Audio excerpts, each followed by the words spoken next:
Et nos experts, aujourd'hui, le jingle n'est pas parti, mais ils sont bien là. C'est un mix entre un spécialiste de la presse, Stéphane Tardy de Nice Matin.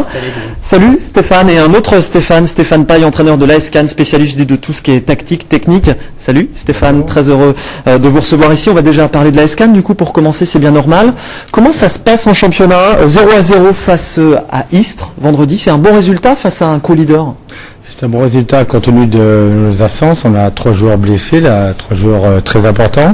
Je dirais que globalement, on est satisfait de l'équipe, on est satisfait de notre recrutement, même si il est vrai qu'il faut qu'on trouve la solution, hein, la parade à domicile, puisqu'on a à l'extérieur un parcours de champion avec 7 matchs à l'extérieur, 3 victoires, 3 nuls, 1 défaite contestable à Nîmes.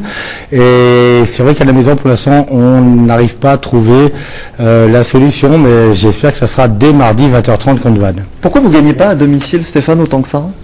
Alors bon, on essaie de trouver des explications. Je pense que déjà la première raison, c'est qu'on a un groupe très jeune. Hein, il faut quand même rappeler qu'on a un groupe de 22, 23 ans de moyenne d'âge. Que bon, il nous a manqué là sur les 2-3 derniers matchs, 1 voire 2 joueurs importants. Donc on travaille là-dessus et bon, j'en profite pour faire un appel au peuple que venez nous supporter et encourager ces jeunes qui vraiment le méritent, parce que c'est vraiment un groupe avec lequel j'ai beaucoup de plaisir à travailler, mon staff, le président Patrice Carteron également.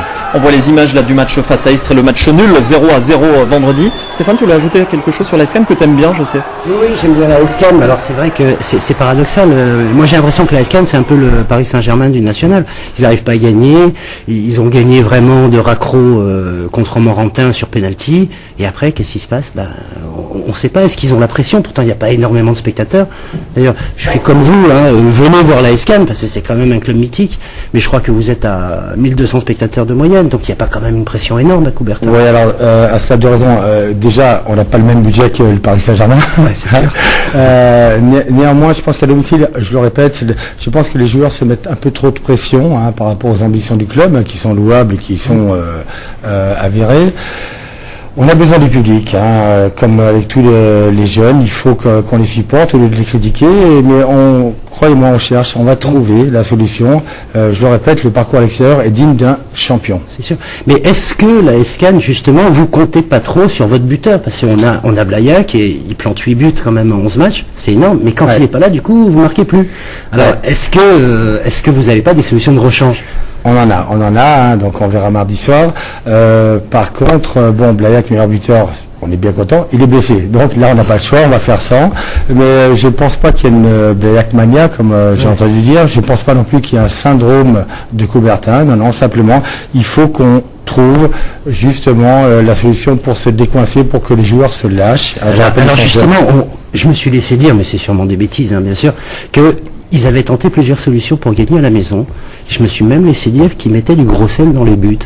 Ah, c'est là, il y a de ça, Stéphane. Est-ce que tu as embauché un sorcier? J'en ai entendu parler également, c'est vrai, mais pas depuis que je suis là. Je pense que c'était à l'époque de Luis Fernandez. Ah, d'accord. Oui, parce que si vous avez mis du gros sel contre Tours et contre Laval, il faut changer de méthode, effectivement. Je l'ai dit, c'est pas depuis que je suis là, non, j'ai pas eu écoute. On va peut-être demander à Jean-Marc Michel, qui en régie va nous dire si lui savait s'il y avait du gros sel du temps de l'AS Cannes. On va regarder le classement en attendant du championnat national pour l'instant.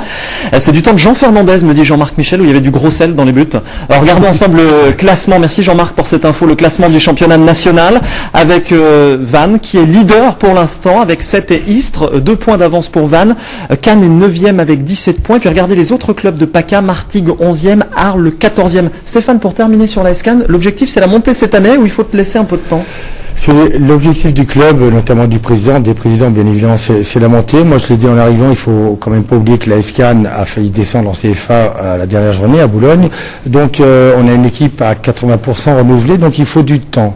Maintenant dans le foot, le temps on n'en a plus trop. Je pense vraiment qu'on peut monter cette année.